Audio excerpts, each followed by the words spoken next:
Good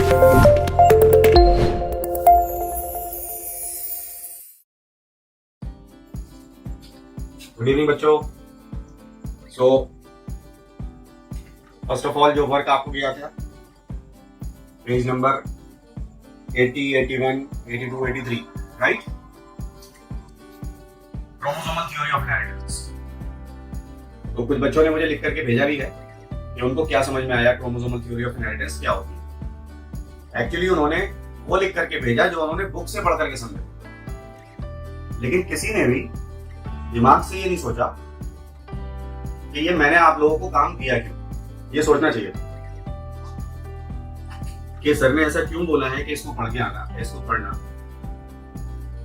पहली बात तो ये कि एनसीईआरटी से पढ़ के तो आपको कुछ समझ में नहीं आया होगा क्या लिखा है। आपने बहुत मेहनत से और मुश्किल से कुछ बातें बना करके लिखी है जो एज इट इज एनसीईआरटी की लाइन है, बट ये नहीं पता चल रहा है कि वो क्या समझाना चाह रहे हैं। ऐसा कुछ हुआ कि नहीं? और if it is clear to you तो आप मुझे बेसिक वर्ड्स में बता सकते थे कि थ्योरी में लिखा क्या है। Do you have any idea what that theory is trying to tell? किसी को कोई बेसिक आइडिया है? वो छोटे से लफ्जों में अगर हम उसे समझाना चाहें तो उसका मतलब क्या है? और आपने जितना भी एनसीईआरटी से पढ़ा ना, आपको लगा होगा बहुत हाई फाई चीजें लिखी हुई है। क्रोमोसोम और जीन के बीच में जो बिहेवियर है वो पैरेलल है, almost not exactly but almost. ये दोनों डबल होते हैं, दोनों हाफ हो जाते हैं, लाइक दैट है। But what is the meaning of the headline और the heading of the theory? Chromosomal theory of inheritance.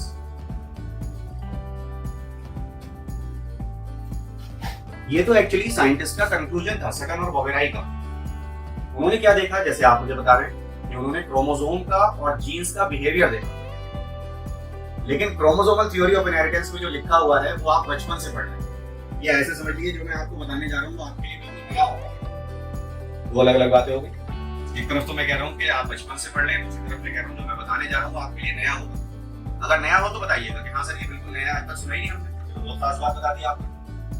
तो है क्या क्रोमोसोमल थ्योरी ऑफ इनहेरिटेंस? समझिए इसको।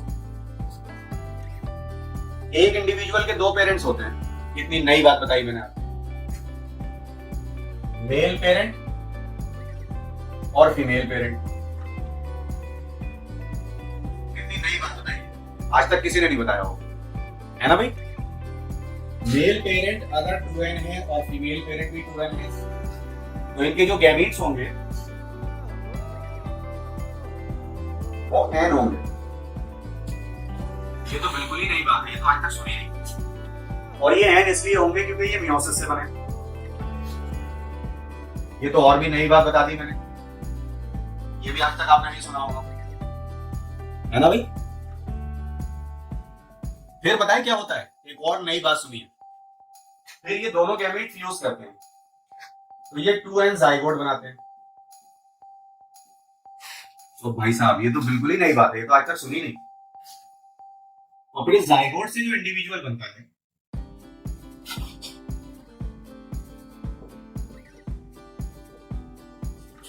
उसमें पेरेंटल क्रोमोसोमल कंडीशन रीस्टोर हो जाती है। पेरेंटल क्रोमोसोमल कंडीशन रीस्टोर हो जाती है। ये कितनी नई बातें मैंने आपको बताई हैं, आपने आज तक सुनी नहीं है। देखिए मेंडल के वर्क की बात कर रहे हैं 1800s में।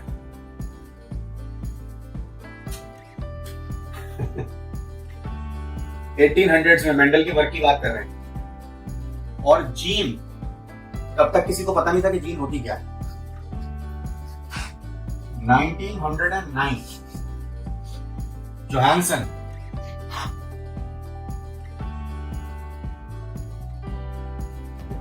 इन्होंने नाम दिया जीन। और ये क्रोमोसोमल थ्योरी ऑफ इनहेरिटेंस आई थी 1902 में, सकन एंड वोवेराई। तो अभी ये जितनी भी बातें आपने सुनी ये तो आपके लिए नई हैं या पुरानी है?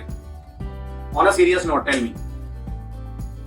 जीन वर्ड यहां पर आया तो यहां पर अभी फंसे हुए हैं। मेंडल उसे फैक्टर कहते हैं। बिहेवियर कैसा होता है ये हम जानते हैं, 11th में मियोसिस हमने पढ़ी है। वो बिहेवियर हम फिर से अब देखेंगे।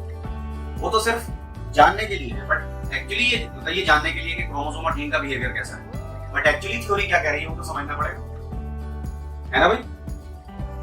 थ्योरी ये कह रही है कि ये बातें आपके लिए नहीं है कि पुरानी है, टेल मी सीरियसली, है ना, पुरानी है। और जो बात अब मैं आपको बताने जा रहा हूं वो भी आपके लिए पुरानी है, सुनिए। फिर सटन और बॉवेराई ने ये बोला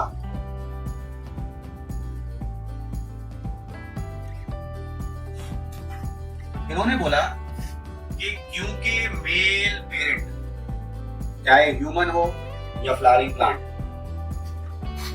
मेल पेरेंट से जो गैमीट आता है वो किस फॉर्म में होता है, न्यूक्लियस की फॉर्म में। मेल पेरेंट से और कुछ नहीं जाता जाइगोट के पास, सिर्फ क्या जाता है, न्यूक्लियस। आया ना, बोलिए।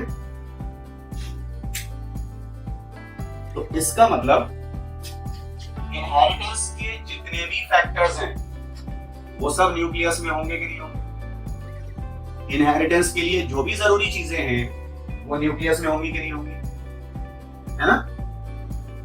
हम लोग जो बुजुर्गों से सुनते आए हैं कि हमारा खून का रिश्ता है, तो एक साइंटिस्ट ने बहुत पहले ये बात बोली थी, ये जो जीन होती हैं वो उसको जीन नहीं कहते थे, उसको बोलते थे पेनजीन। ये ब्लड में होता है और खून का रिश्ता बन जाता है, पेनजीन नाम दे दिया। तो वो सब अलग अलग बातें हैं। अभी हम ये बात कर रहे हैं कि मेल पेरेंट सिर्फ न्यूक्लियस देता है, चाहे फ्लावरिंग प्लांट हो या ह्यूमन। वही तो स्टडी हो रही थी, है ना। अब आप कहेंगे नहीं एल्गी में तो पूरा गैमीट आता है, फ्यूजन होता है, वो सब बातें हैं। अभी फोकस हमारा इस पर है, we have to find out which factor और unit is responsible for inheritance. तो ना तो मेल पेरेंट ना उसका गैमीट, बल्कि उसका न्यूक्लियस जा रहा है जाइगोट को, और न्यूक्लियस के पास क्रोमैटिन होता है जिससे क्रोमोसोम बनते हैं।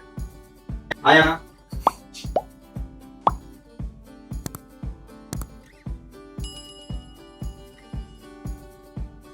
और क्योंकि आप बच्चे पढ़े लिखे हैं तो आप ये जानते हैं कि डिवाइडिंग सेल में क्रोमोसोम दिखते हैं, और जो सेल डिवाइड नहीं करते इंटरफेस में होती है उसमें न्यूक्लियस दिखता है। न्यूक्लियस में क्रोमोसोम नहीं दिखते, क्रोमैटिन दिखता है।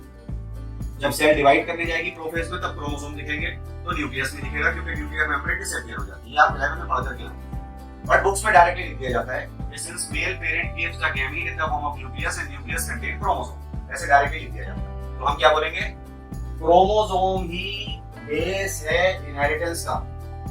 थ्योरी खत्म। बताइए आसान थी कि मुश्किल।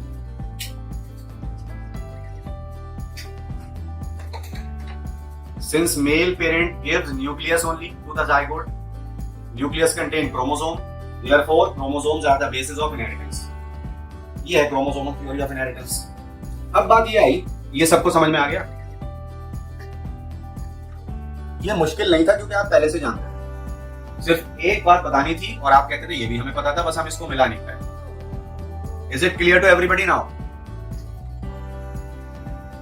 अच्छा साहब, अब सटन और बोवेराई ने एक बात और बोली, क्योंकि धीरे धीरे अब आगे बढ़ रहे थे ना। तो सटन और बोवेराई ने एक बात बोली, देखिए कितनी अच्छी बात बोली, उसको आप जब पढ़ेंगे तो आपको कुछ समझ में आएगा।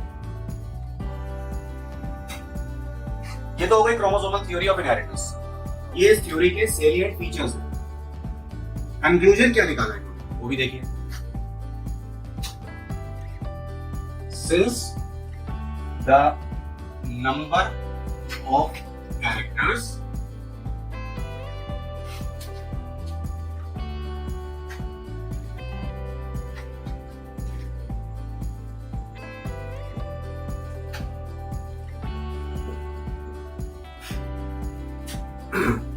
एनसीईआरटी को भी कई बार पढ़ना पड़ता है, खासतौर से इन पेजेस को मुझे भी कई बार पढ़ना पड़ा था पहली बार, तब जाकर के ये समझ में आया कि बच्चों को क्या सिखाना। और बच्चे ये ना कहें कि एनसीईआरटी में जो लिखा है वो हमें समझ में नहीं आया। अब जब आप फिर से पेज नंबर 80, 81, 82, 83 पढ़ेंगे तो आपको समझ में आ जाएगी कि एनसीईआरटी में लिखा क्या है। रीजन ये है कि जब हम ये पढ़ लेते हैं कि एक्चुअली थ्योरी या एक्चुअली जो टॉपिक है क्या बताना चाह रहा है, तब हम उसी फ्रेम में बुक को देखते हैं तो हमें वो सारी चीजें बुक में नजर आने लगती है। इससे पहले हमारे पास कोई टारगेट नहीं होता तो हम वो बता देते हैं जो हमें समझ में आता है। तो अब जो बुक के अंदर लिखा है वो ये लिखा है कि भाई क्रोमोसोम अगर बेसिस है इनहेरिटेंस का तो उनका बिहेवियर देख लो। उस वक्त तक जीन को कोई नहीं जानता था। 1902 कहते तो थे कि कुछ है, लेकिन एग्जैक्ट नेम 1909 में आया, 7 साल के बाद। तो 7 साल बहुत होते हैं। सटन एंड बोवेराई ने ये बोला, since the number of characters in an organism far exceeds, exceed की स्पेलिंग सीधे आएगा ना, the number of chromosomes in that organism, therefore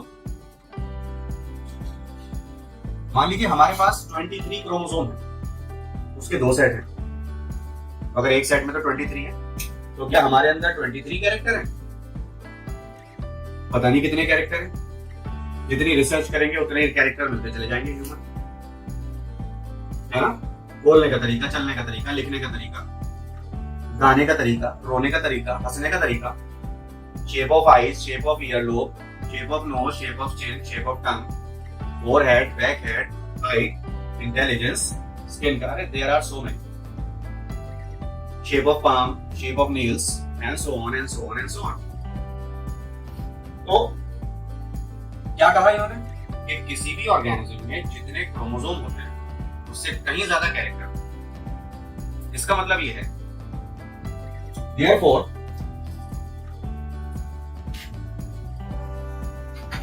something smaller than chromosome in chromosome is the basis of inheritance। ये हुई बात।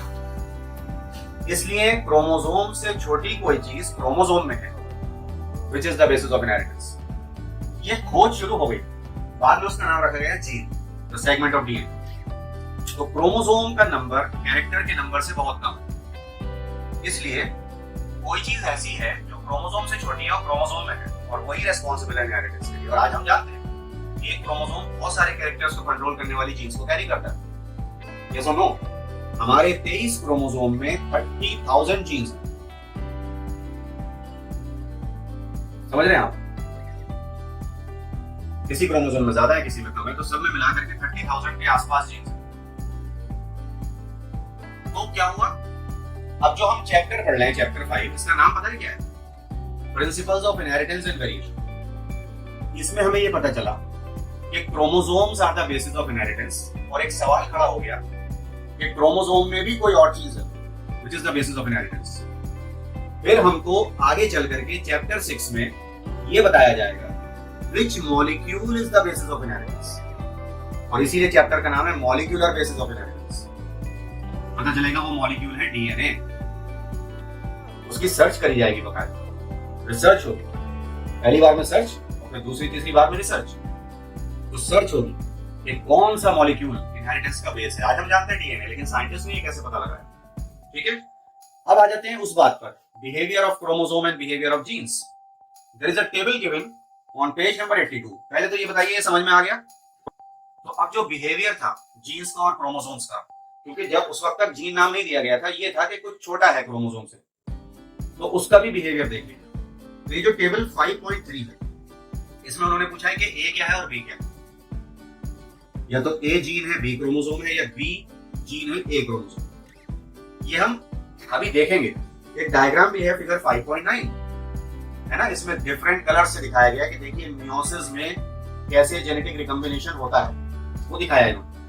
क्या दिखाया है कि भाई ऑरेंज है, येलो है बड़े क्रोमोसोम, ग्रीन और रेड छोटे क्रोमोसोम। एक सेल को गया रेड और ग्रीन, ऑरेंज और ग्रीन, और एक को गया येलो और रेड। जब उनका सेग्रीगेशन हुआ, सेपरेशन हुआ, तो 2 सेल्स बनी मोनोवेलेंट क्रोमोसोम की, ऑरेंज और ग्रीन, येलो और रेड, येलो और रेड। दूसरे केस में पॉसिबिलिटी दिखाई है उन्होंने कि इस तरह से सेपरेशन होगा कि रेड और ऑरेंज और येलो और ग्रीन एक साथ जाएंगे। आप हो जाएंगे ना, 4 के 2 हो गए। फिर उनके सेपरेशन से ऑरेंज और रेड एक साथ चले जाएंगे और येलो और ग्रीन एक साथ चले जाएंगे। बट ये चीज तो कलर की फॉर्म में, इसको हम दूसरे तरीके से देखने जा रहे हैं जो हमारे काम में है। हम वैसे देखेंगे, ठीक है। चलिए तो देखें फिर इसको, ready, okay.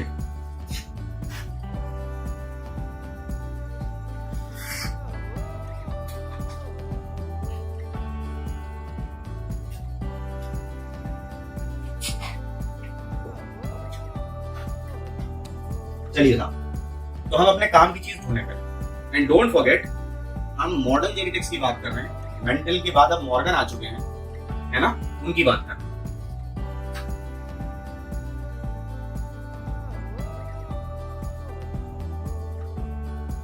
Capital A, capital A, capital B, capital B. तो यहां पर हम ये बोलेंगे कि दो लोसाई हैं, 1 and 2, 4 नहीं, 2 लोसाई का मतलब एक और एक 2। ये दूसरा क्या है, ये इसका होमोलॉग है। हम कहते थे ना homologous chromosome segregate separate 11th में। तो बाइवेलेंट कब बनते हैं, प्रोफेज में, और बाद में मोनोवेलेंट में जाते हैं। ऐसे ही दूसरा जो इंडिविजुअल था, small A small A, small B small B, दो लोसाई इसके पास है, ये इसका होमोलॉग। हमने क्या देखा,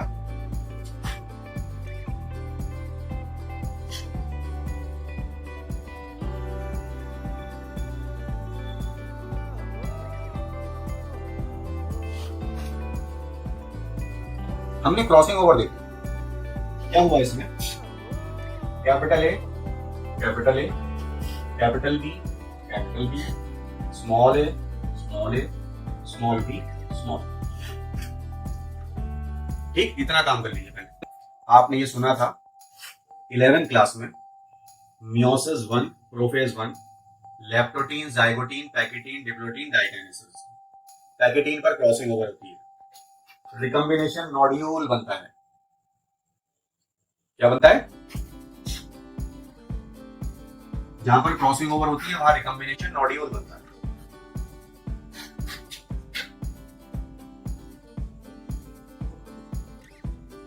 इस रिकॉम्बिनेशन नोड्यूल के पास एंजाइम कॉम्प्लेक्स होता है। इस एंजाइम कॉम्प्लेक्स का क्या नाम है, किसी को मालूम है?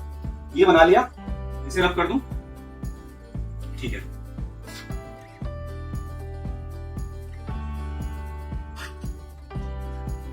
इसका नाम है रिकॉम्बिनेज। एंजाइम कॉम्प्लेक्स का नाम है रिकॉम्बिनेज। इसके पास 3 मेजर एंजाइम होते हैं। U protein,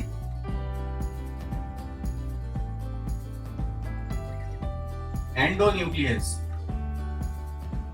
are protein. जो 11th में आपको सिखाया था वो फिर से मैं सिखा रहा हूं।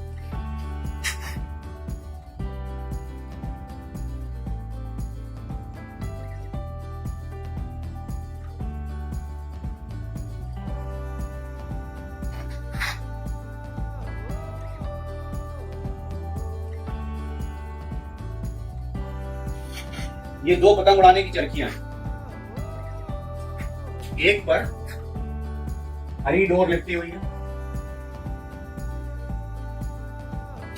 ठीक है, और इसका एक एंड बाहर है जिसको हम बोलते हैं सिरा। एक पे लाल डोर है, इसका सिरा आ गया बाहर। हमें आधी लाल डोर इधर चढ़ानी है और आधी हरी डोर इधर चढ़ानी है। तो क्या क्या करेंगे, ये 11th का कॉन्सेप्ट है। तो आप कहेंगे पहले हम हरी डोर को उधेड़ेंगे, अनवाइंड करेंगे, उधेड़ के जमीन पे इकट्ठी कर लेंगे, और आधी लाल डोर को उधेड़ करके जमीन पे इकट्ठी कर लेंगे। यू प्रोटीन अनवाइंडेज डीएनए को खोलेगा, फिर डीएनए को अंदर से काटेगा। एंडोन्यूक्लियस ये हमारे पास होते हैं। जब हमने आधी लाल डोर उधेड़ ली, आधी हरी डोर उधेड़ ली, अनवाइंड कर ली, फिर हम उसमें निकिंग करेंगे, कट लगाएंगे छोटे, निक हल्के से काट लिया। फिर क्या करेंगे, लाल वाले धागे को हरे वाले में जोड़ेंगे, हरे वाले को लाल में जोड़ेंगे, जो उधड़ा हुआ पड़ा, अनवाइंड हुआ पड़ा। समझ रहे हैं आप? इसको बोलते हैं आर प्रोटीन, दैट इज रीएनीलिंग,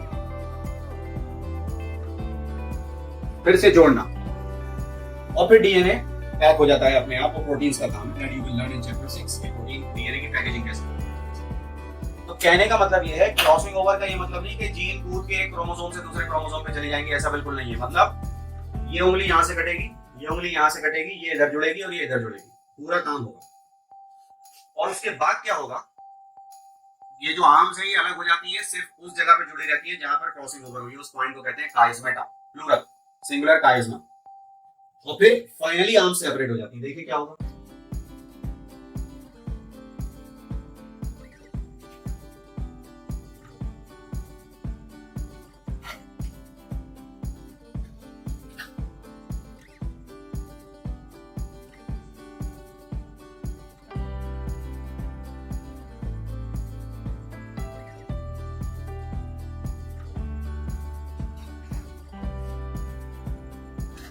ये रिजल्ट आया। ये क्या आया, capital A small A capital B small B. ये क्या आया, capital A small A capital B small B. आपको मालूम है ये कितने बनेंगे,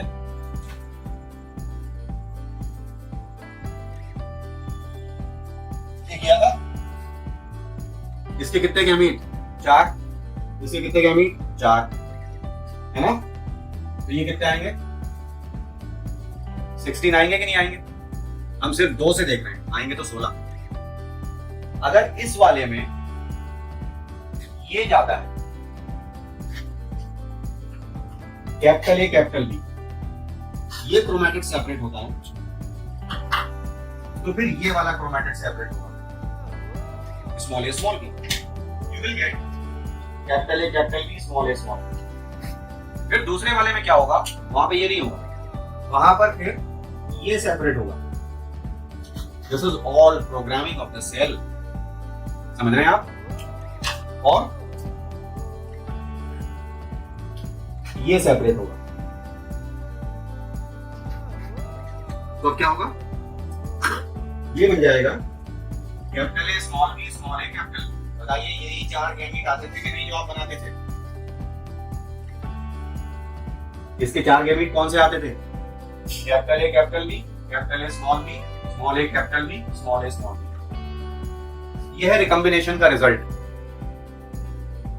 आया समझ में? Capital A capital B, capital A small B, small A capital B, small A small. यह है रिकॉम्बिनेशन का रिजल्ट। इससे डिफरेंट गैमेट्स बनते हैं और जब वो जाइगोट बनाएंगे तो वो रिकॉम्बिनेट्स आ जाते हैं। समझ में आ रही है बात या नहीं समझ? क्योंकि इसके आगे के लेवल पे मैं आपको लेके चलने वाला हूं, उसके लिए तैयार रहिए।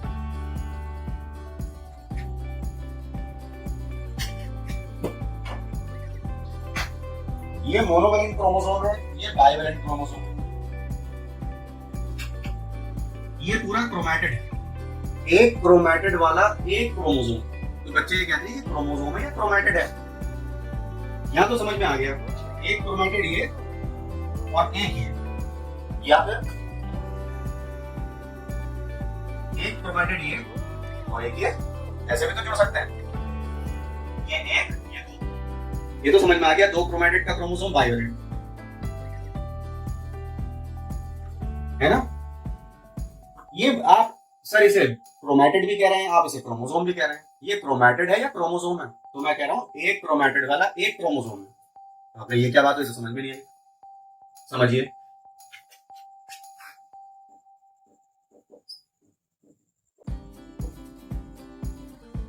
ये सब 11th की बातें हैं। 1 BHK 2 BHK। अब आप किसी के घर में गए, आपने दोस्त थे, उसने घर लिया, उसने आपको बुलाया।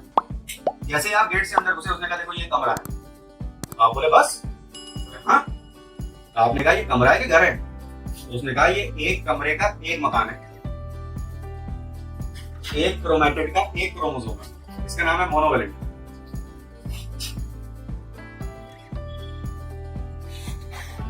तो क्या 1 BHK का घर नहीं होता? आप उसे कमरा कहेंगे, घर नहीं बोलेंगे। जिसकी जितनी हैसियत उसने उसी हिसाब से ले लिया। बात समझ में आई कि नहीं? अच्छा साहब, अब दूसरी कंडीशन देखिए। ये तो वो बात थी जो कि हम नॉर्मली देखते हैं।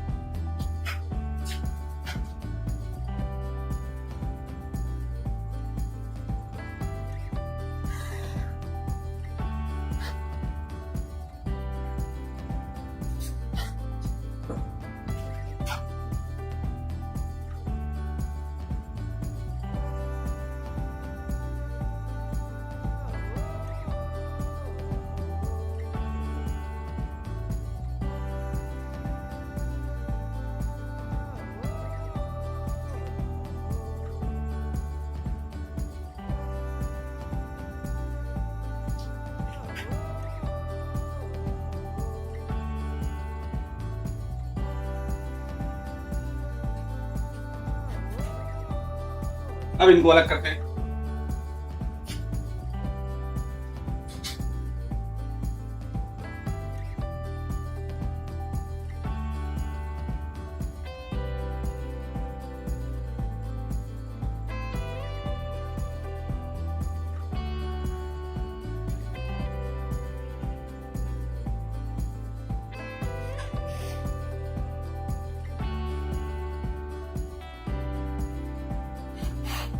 इसमें देखिए क्या हुआ।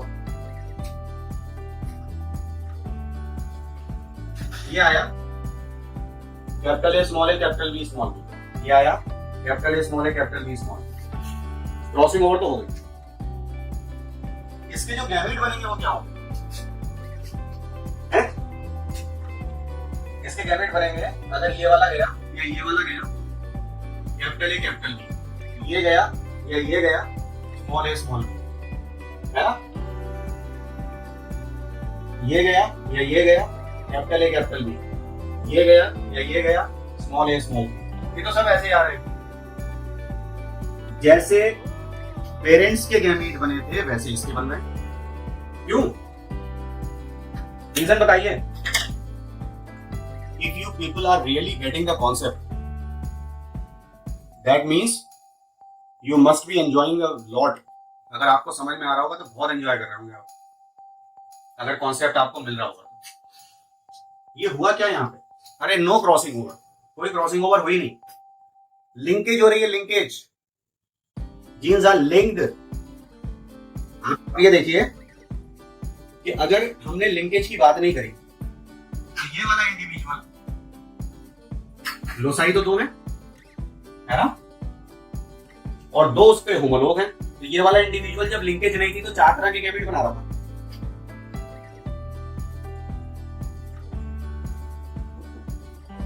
अगर आपसे कोई ये कह दे कि इसमें लिंकेज है, दोनों लोसाई लिंक्ड हैं, तो ये कितने गैमेट बनाएगा? तो आप आधे कर दीजिए, 4 के आधे 2। आप कहिए capital A capital B small A small. हमने यहां से सीखा, आधे हो गए गैमेट्स लिंकेज की वजह से, पेरेंटल लाइन है ना। और देखिए अभी एक और कंडीशन में बाद में बताऊंगा, पहले इसको थोड़ा सा और सीखिए। सपोज आपसे कोई ये बोले कि ये ट्राई हाइब्रिड इंडिविजुअल है, सही है? ये यूजुअली 8 गैमेट्स बनाता है कि नहीं? 8 डिफरेंट गैमेट्स बनाता है ये? टेल मी यस और नो। इसमें 3 लोसाई हैं।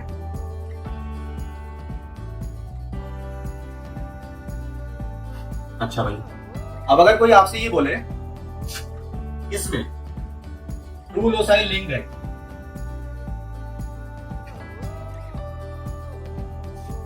तो कितने गैमेट्स बनेंगे? जवाब दीजिए। If 2 loci are linked, how many gametes will be formed?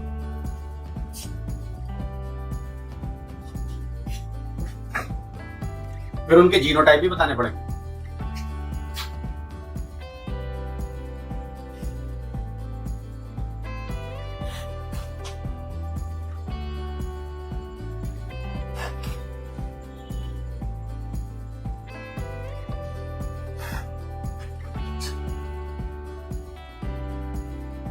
देखिए 2 लोसाई लिंक का मतलब क्या है? Capital A, capital B, capital C, small A, small B, small C, ये आया था। और ऐसे ऐसे कितने होंगे आपको पता है, 64। हम 2 को देख लेते हैं, या हाँ आधे कर दीजिए, 4।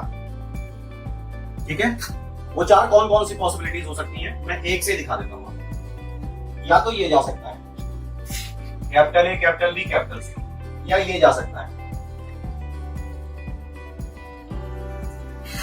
Capital A, capital B, small C, या ये जा सकता है small A, small B, capital C, या ये जा सकता है small A, small B, small C. पहले 8 बन रहे थे, अगर 2 लोसाई लिंक हो गए तो 4 रह गए, वो 4 ही आ गए। ऐसे गया, ऐसे गया, ऐसे गया, ऐसे गया, ठीक, ट्राई हाइब्रिड। अच्छा, अब अगर आपसे कोई ये बोल दे, ये देख लीजिए, चारों 3 लोसाई हैं ऑल लिंक, तब कितनी तरह के गैमेट बनेंगे? तीनों लोसाई लिंक है, तब कितनी तरह के गैमेट बनेंगे? टेल मी।